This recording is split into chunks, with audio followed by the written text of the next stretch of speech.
بحرانزایی ابزاری قدیمی اما کارآمد در دست قدرت‌های استعمارگر امروزی است.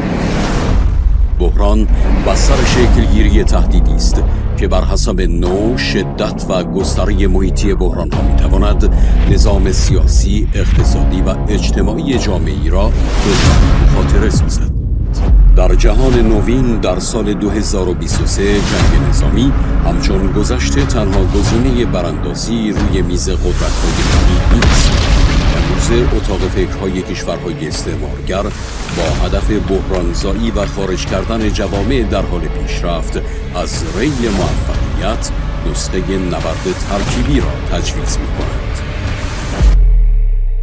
یکی از ابزارهای قدرت‌های استعمارگر در نبرد ترکیبی ابزار اقتصادی است که نمود به کارگیری این ابزار را می‌توان